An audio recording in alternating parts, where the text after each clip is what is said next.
Hello World Selection community, I'm your host NB32 and today I have 3v3. And who are our challengers?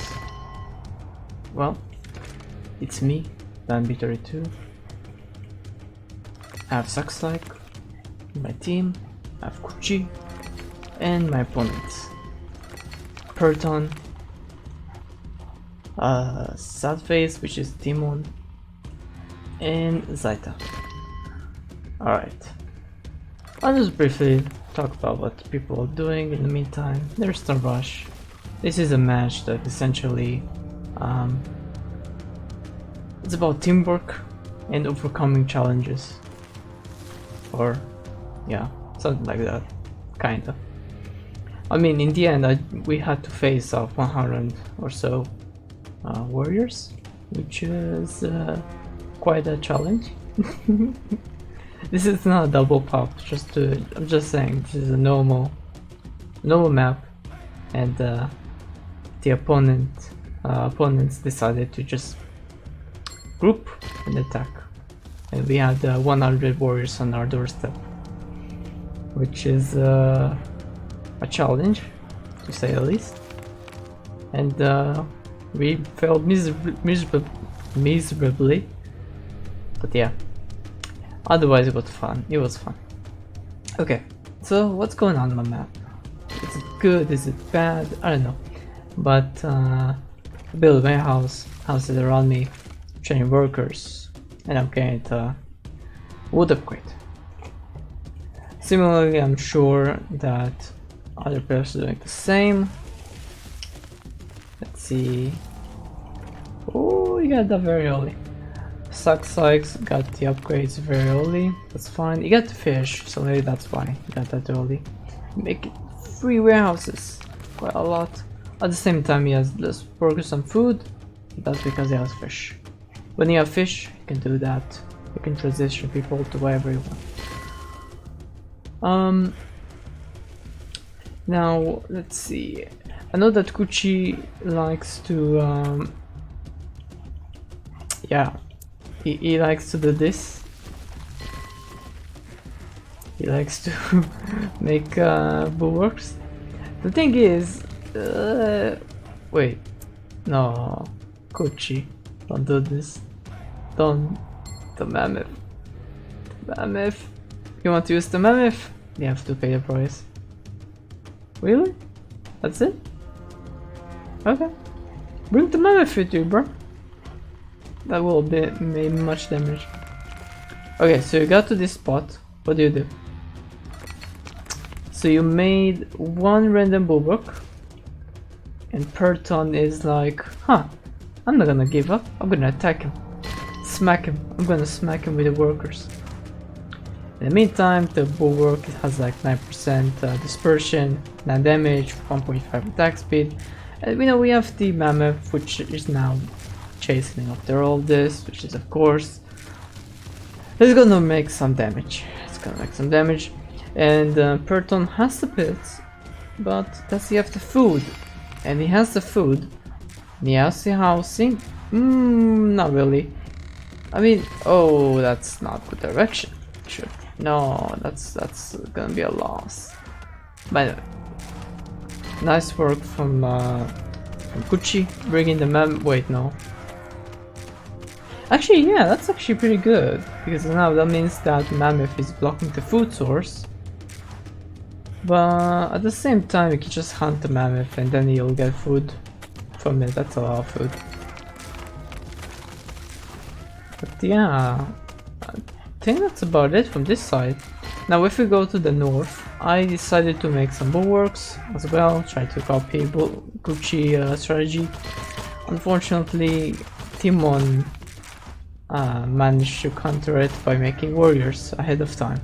Now I love warriors, but just enough to harass my workers, and a few workers from his side that did the trick. Okay, so what Saxlike is doing in this fine time? No, wait, we have to go back a bit, because we have a new challenger in the mix. Zaita, it's covered with warriors. He has the speed upgrade. He has nothing else besides that. Perhaps he has upgrades on the way? I don't know. Could be. Could be. But I have in my base a few bulwarks. But before, it's nothing insignificant. But the problem is there's too many warriors. He is also sending another raiding party. And of course I have my fair share of bulwarks. I think I have slingers here and there in the mix. There you go. And those slingers are essentially fully upgraded besides one upgrade, which is the accuracy. I think they're fully upgraded. Let's check. Yeah, they're fully upgraded besides the accuracy, which means my slingers are quite strong and tanky. Now Zayta's warriors have the speed and damage, which is one of the most important ones, but because of their fighting against my workers, they die very fast. Workers after all do 4 damage, quite significant. But yeah, the most important thing is that he harassed my eco, disrupted my eco. And yeah, that's about it. But the thing is, because of the fish, and that's a lot of fish, Zayta eco should be... Oh, it's kind of weak. It's kind of weak now. He lost a lot of warriors, which means he has to recoup them. But the thing is, food is limited after all. Okay, maybe limited is not the right word, because if you look at this, you're like... Limited? I see more than 2,000 already. No, food is not limited. I changed it. But the distance you have to travel to get that food is substantial. So that is still limited. You can't produce warriors non-stop. You have to make a plan. And Timon is sending some of his own raiding party to the south. And Perton is already at the south as well. So there's gonna be a 2-pronged attack, which is already a teamwork from the opponent side. And the mammoth is gonna die eventually. That's a lot of food. At least kill mammoth. Anyway, there is still some time before Timur is arriving. There's still some time. And now Zayta again is coming to my base, but now I have more slingers. I have my bulwarks. The damage is gonna be very minimal. Annoying, but minimal. Alright, so in here, you can definitely see there's a battle going on here. There's not a lot of warriors. There's also not a lot of bulwarks from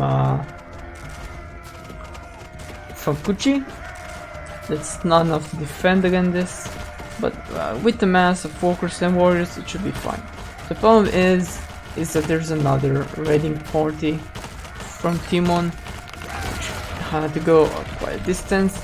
All the houses will go down. There's no bulwarks to stop this. And Kuchi has the wood, but not the food. And as you can see, the only food he has left is the mammoth, which is quite substantial. Substantial indeed. But not enough. This will not last quite. There's still fish in north there, which he might have noticed this. Could be. And his scout is idle, but I don't think he cares about that at this stage. I mean, you got to the next stage where you can make chickens. That's a fine choice. Problem is, can he sustain eco the meantime? Because his opponent Perton is sending his own fair warriors. Now, in the meantime, as you can definitely see, Zayta decided to give up on attacking me because he saw that my base is probably strong. Actually no, I did lose quite a bit of workers, but my slingers and bulwarks defended it, no problem at all, and this is quite a sum. So defense wise, I don't have much of a problem. Okay, so what's going on right now? Well, obviously there's a lot of food being gathered here, assuming that's cows. Yes, it is cows. That's a lot of cows. Yeah, Kuchi is having a rough time. His wood is now dead. His workers, I mean, he upgraded most of them, but this is just not going too well. He can't really make boats because he needs to upgrade his top, making houses, because wood, and he doesn't have any pits, so he has to make towers, but those towers have no damage because they need upgrades. Honestly, this looks pretty dire, and yeah, I decided to go and engage on is that Zaita? Yes, that's Zaita. To engage on Zaita. If you just look at the stats, let's go my perspective. Yeah, there we go. If you look at this, 56. Oh, you'll see it eventually. Zaita just decided to ignore everything and go to my base because that's what he did. That's a fine choice. I still have. Man, that's a lot of food. I should have gotten this first. By the way, they're gonna enter the nearest food they can. My eco is not too problematic if you think about it, because my Slingerons won't die that fast, so I don't need to restock, if you want to think about it like that. Honestly, I have tons of food from the sea, so yeah. And I'm also making farm. Sure, yeah. But anyway, look at the accuracy, 62%. That's quite a bit. What a bandit, and they're fully upgraded, so there's a lot of overkill involved in this battle, but there is no problem. This is gonna be an easy cleanup. I might lose a few workers here and there. I did lose quite a few. There's you can see the corpses. It's nothing substantial. The problem is you can just continuously send them in. He's making from 6 pits, and what about the food? Is it no, it's not. Zaita food is not up to the standard according to this, but it's still expanding. It's not too behind. I can definitely take this and trade it. Yeah, that's I like this. The accuracy is amazing. Just amazing. When you mass the stingers that much, it's so good. Alright, so now here is the teamwork. Zaita and Timon. Wait, no, the opposite. Timon and Zaita coming together with a mass conjugation of about 50 there. And of course, Burton wants to take in on the party, sends his own party of 30 warriors or so. Together, they group on the only player who has amazing eco and probably the most potential to make damage, which is Suxley. If you go to Suxley's perspective, his eco looks pretty darn amazing. He probably intended to go to Iron Age, perhaps Swordsman, perhaps, or Cavalry. I think Horseman was the intention. Unfortunately for me, he got mega raided, and his warrior curse just did not manage to do anything. There's nowhere to repair. He's mega raided right now, and he's trying to repair it, but more warriors coming in. There's just nothing to do. What will you do at this stage if you were encountering 100 warriors up your own base? In double maps, in double pop maps, this is exactly what happens every game. But this is quite rare and not very common in normal games. But I do know that in a very high level plays or teams, this is pretty common, or maybe more common than you think. So now this trail of ants going down to end Gucci out of his misery, and my slow as hell slingers are trying to catch the tail, which doesn't work so well, as you can see. Too slow. Warriors with their 65 speed just runs faster. It's sad, but it is what it is. By the way, the European archers have the same speed as warriors. That's kind of surprising if you think about that one. That means upgrading slingers have more advantages than you think. You get more speed, more damage, although you do lose the accuracy to some extent. They become like 10% instead of 5%, but you get more range. And more range means you have the potential to shoot first, and maybe you'll miss more, but as a compensation you get more time, and that's free damage that you can do to your opponent. Now Kuchi obviously cannot do anything to stop this. This is just madness. This is not, like I said, this is just not, it's not gonna help him. This is, I'm like, bro, I'm here, let me help you. And then I'm telling my opponents, I think I said in the chat, let's see if I say in the chat somewhere, we'll see. And I'm screaming in the chat, stay here, motherfuckers, yeah, so fight me, bastards, stop running. And this is like, fuck you, I'm running away, like, fight me, no, and they're running.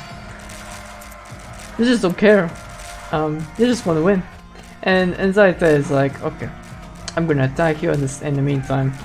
I don't really care. I have like the European towers. I can make a few slingers here and there. Honestly, the damage won't be that significant against me. The thing is, though, is this trail of ants, which will be quite substantial. And there is a few other trail of ants here and there which randomly diverged for some reason. I believe I missed this Teemo workers, which I could have killed a bit. That would make me a bit happy, and I forgot that one. That's fine though. Why did he even send them there? He has wood in the west here, he had stone. It's a bit first, so like the game is gonna be over anyway, so like, what's the point? Can you tell me, Teemo? If Teemo watches, why? What's the point? Yeah? There's no point. You just want to go to the weird smiley face area in the map. I don't know what this is. But yeah, as you can tell, my slingers definitely do some damage. Actually no, there is no slingers. The slingers are on the way. They're still not there. It's just annoying. By the way, let's see. Yeah, to upgrade them it costs 70 food and 20 seconds. Quite long indeed. But like I said, they're pretty strong, the archers. So there is that advantage. Now, as you can see, the slingers do quite a bit. They kill warriors quite a bit. When they mass them up, they do a lot. There was no real point to actually moving away. Maybe there is a point, I'm not sure.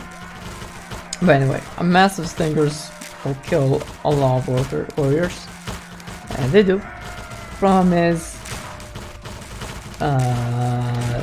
spearmen? Asia spearmen? What's the point? I'm like, Teemo, man, just continue with the warriors. Are you trying to get to the Iron Age? People are trolling. Some people, wait, what the fuck? What the hell is wrong with you, Teemo? Why are you making horsemen? Can you tell me the reason? Alright, wherever it is, most of the enemy army is dying here. I mean, the towers definitely did some part. There's so many corpses here. My base is still alive, and I never give up. I mean, I almost never give up. I managed to reduce this from 100 to about 40, which is quite an achievement, if I say so myself. And now there's horsemen from Timon, which have legit no purpose. I have no idea why, but they are here, wherever it is. And yeah, this GG. The mass army won the game. And just to say the note here, you can simply tell that European archers are definitely strong. They're not insignificant. If you look at their speed, they're the same speed of warriors, which is mad. Quite mad. Alright, so there's not much more to it. Hope you enjoyed the video. It's definitely an interesting one.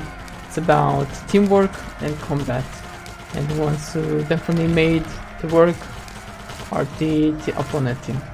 They definitely did the work. One big raid on one player annihilated everyone else.